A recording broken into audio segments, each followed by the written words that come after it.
Hi, this is Carol Tawil.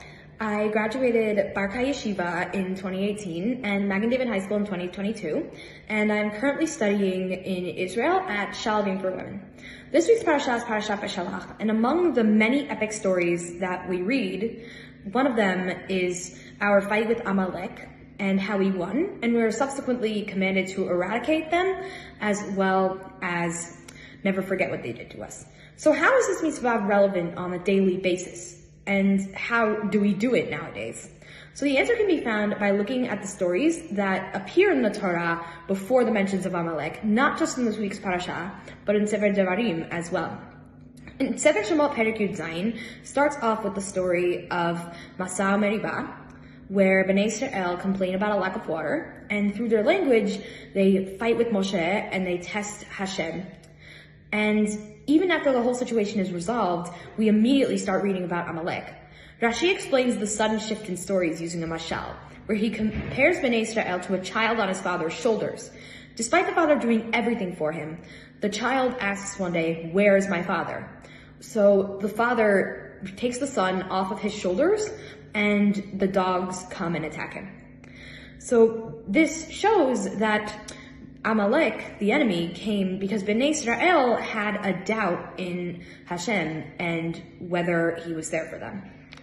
So while this does present inadequate proof, Rashi also points this out in Parashat Ki Tetzeh, because immediately before Parashat Zachor, we read about being honest in business.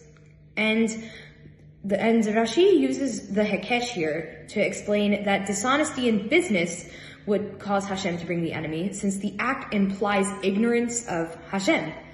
Plus, the Malbim also comments that what separated Amalek from the other armies is that when they fought solely to disprove Hashem, because they stood for the belief that everything was just a mikra.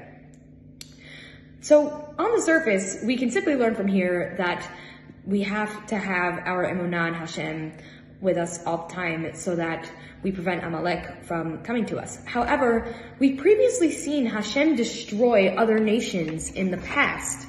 So why can't Hashem just completely obliterate them?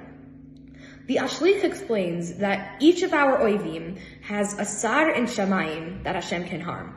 However, the sar of Amalek is the Yetzer Hara itself, which is our duty to conquer.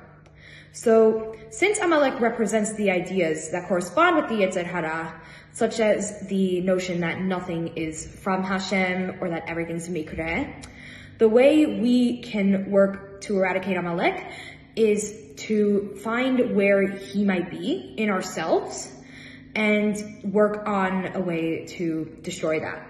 For example, improving an area of midot or having more recognition in Hashem, simply.